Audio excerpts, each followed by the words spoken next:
Bonjour à tous. Bon, je fais cet audio pour répondre à la sortie du ministre en charge des institutions, Madame Denise Mekamneu, qui, dans un développement qui, à mon sens, ne répond ni à l'esprit ni à la lettre de notre Constitution, quoi qu'elle soit juriste parce qu'elle est avocate. Mais bon, elle a voulu remettre en cause la sortie des députés d'opposition et par ricochet, remettre en cause la légalité des mesures en vigueur que nous, en tant que copie citoyens, nous avons contestées à ce jour au niveau de la Cour constitutionnelle. Pour appuyer ce que je vais dire, je vais me reposer, sinon m'appuyer sur trois articles de notre Constitution. Le premier article, c'est l'article 36. Cet article 36 de la Constitution porte sur les missions du Parlement.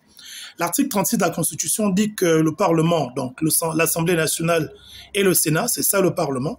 Le Parlement vote la loi, première mission, consent l'impôt et contrôle l'action de l'exécutif.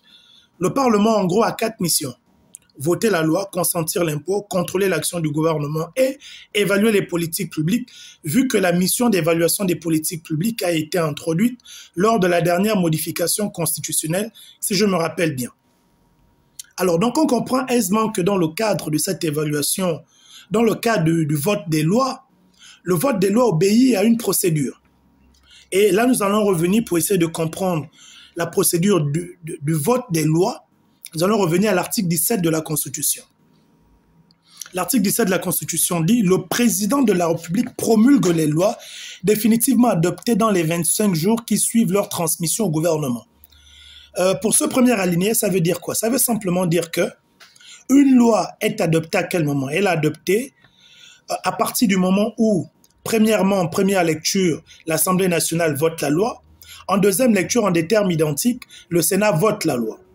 C'est quand le Sénat finit de voter en des termes identiques que l'on peut dire et on considère que la loi est définitivement adoptée. Et à cet instant, le chef de l'État va prendre ce qu'on appelle un décret de promulgation pour promulguer la loi et s'assurer que ce décret et cette loi sont publiés dans le journal officiel. On poursuit la lecture de l'article 17. Ce délai peut être réduit à 10 jours en cas d'urgence déclarée par l'Assemblée nationale, le Sénat ou le gouvernement. Le président de la République peut, pendant le délai de promulgation, demander au Parlement une nouvelle délibération de la loi ou de certains de ses articles. Ça veut dire quoi? Même suivant le raisonnement du ministre Denise Mekamneu, puisque nous sommes en état d'urgence sanitaire, cela sous-entend que dans les 10 jours qui suivent l'adoption définitive, dans les 10 jours qui suivent l'adoption définitive, cette loi de ratification devait être promulguée. Elle a dit c'est 25 jours. Ok, on est dans les 25 jours, mais ça, c'est dans des circonstances normales. Mais là, nous sommes dans le cas d'une loi d'état d'urgence sanitaire. Donc, il y a une urgence sanitaire. Et s'il y a une urgence sanitaire, on ne peut pas attendre 25 jours. La loi dit c'est 10 jours. Donc là également, Madame Denise Mekamneu fait faux. On poursuit. Cette nouvelle délibération ne peut être refusée. Le texte est soumis à une seconde délibération. Le texte soumis à une seconde délibération doit être adopté à la majorité des 2/3 de ses membres, soit sous sa forme initiale, soit après modification.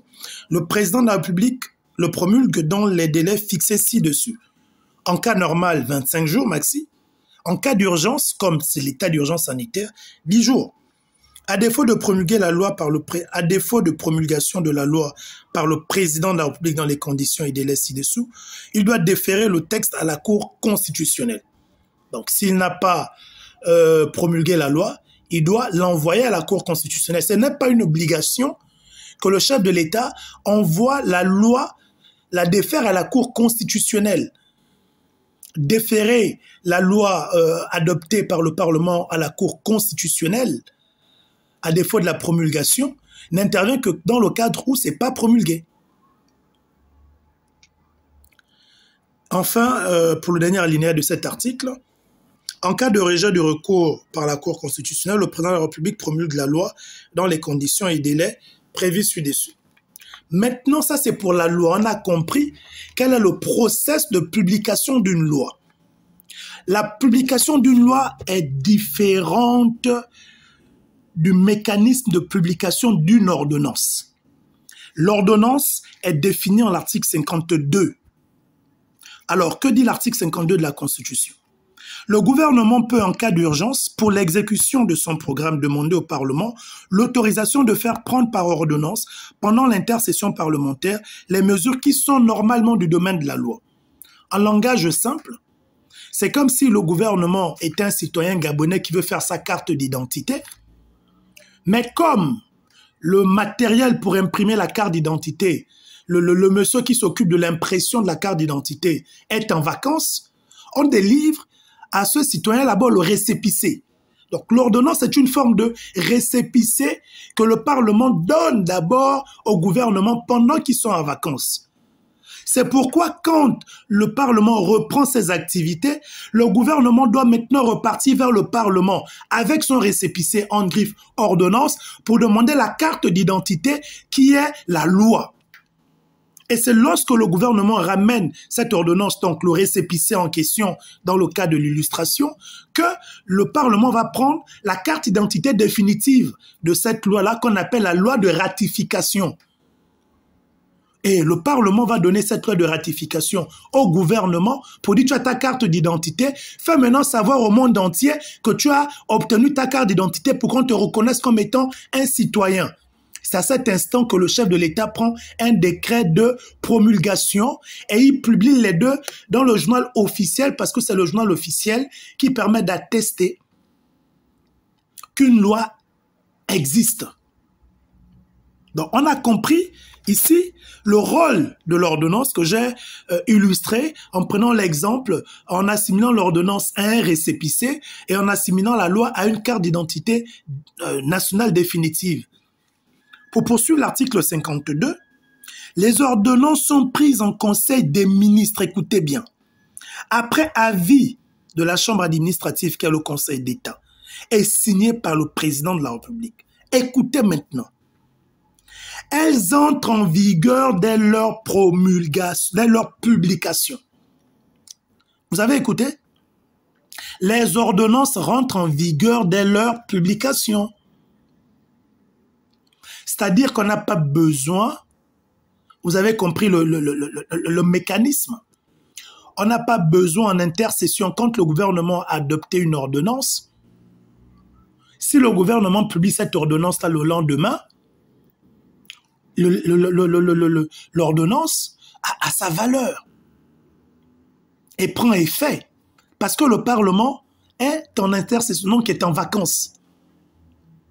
Or, dans le cas d'espèce où nous sommes, messieurs et dames, lorsque nous avons commis un huissier au niveau du journal officiel, au journal officiel, l'ordonnance qui a été prise le 11 août pour 45 jours n'a même pas été publiée.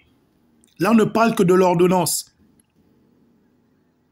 Vu que cette ordonnance a été prise pour que la loi d'état, l'urgence sanitaire soit prorogée de 45 jours, si ça a été pris le 11 août, ça veut dire que le 20 août, septembre, le 26 octobre, après le 26 octobre, donc le 27 octobre, on devait avoir une nouvelle ordonnance de 45 jours qui aurait permis au gouvernement de pouvoir prendre les mesures qu'ils ont annoncées là en décembre, donc les arrêtés qui ont été annulés. Et même là, quand on fait le décompte, 45 jours, si on prend 45 jours, nous sommes en octobre, 26 octobre.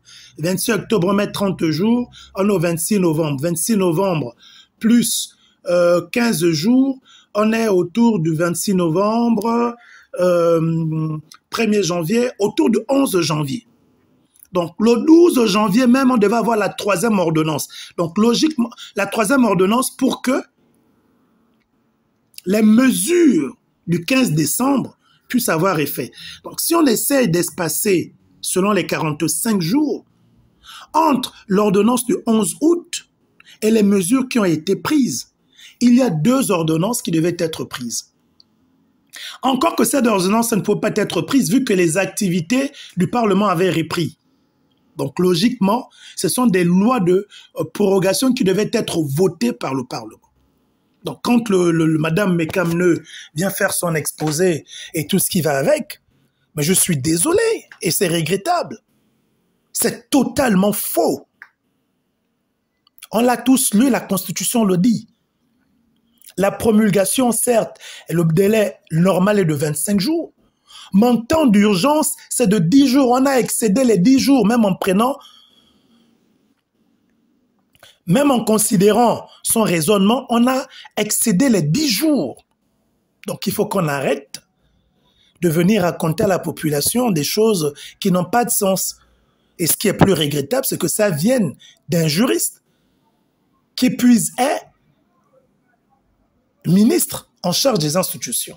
Donc voilà ce que je voulais apporter comme élément de réponse à travers cet exercice citoyen, pédagogique et autres.